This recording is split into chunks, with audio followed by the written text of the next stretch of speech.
So I did just change the name of the channel. It is now Batista Media instead of my name. I felt like I needed a name change. If you guys don't like it, let me know and I'll change it back. But for right now, it's gonna be Batista Media. What is up, guys? This video is gonna be a quick one. If you're a Mustang owner, specifically a Coyote Mustang owner, so anywhere from 2011 and up, if you have a problem with your car sputtering, like it just like you turn it on, let's say you've done everything. You check for exhaust leaks, you've gotten a tune, you talk to your tuner. Oh my God! Breakfast. Put this over here for right now. But you've done everything, you've done a tune, you've just gone through the whole car, you did compression tests, and you're like, why is my car still popping? Like, you just don't know what's going on. Well, this was the deal with my buddy's car. So I don't know if it'll work for you, but hopefully maybe it will. I'm currently experiencing that kind of misfire type thing going on with my car right now. And he did too, except he is full exhaust and everything, so you can hear it. It was way more pronounced than it is on my car.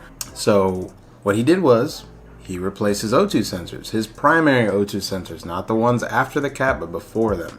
And after he did that, his car started running amazing. Like, there was no popping, no nothing. There was no codes being thrown. There was, the tuner said everything looked good. There's no exhaust leaks. I mean, he's got a minor exhaust leak on one of his headers, but I mean, we just got to go in there and retighten that. After replacing those O2 sensors, his car started running fine. And I don't know if it has to do anything to do with how those newer O2 sensors, you know, those are the ones that you can't really fool, you know, basically fool the system into thinking that, you know, the O2 sensor is good. But anyways, he replaced those O2 sensors, and after doing that, it worked just fine. So if you've tried everything and your car is still making those popping exhaust noises and you just don't know, you have insanely loud backfires like gunshots when you didn't get a tune for that.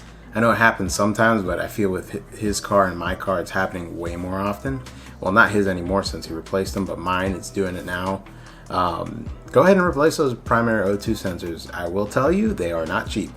So keep that in mind. So anyways, I hope this video is helpful to you. I know that there's a lot of questions out there. You know, people start going on forums and asking and nobody really has a solid answer. Well, I'll tell you this, try it.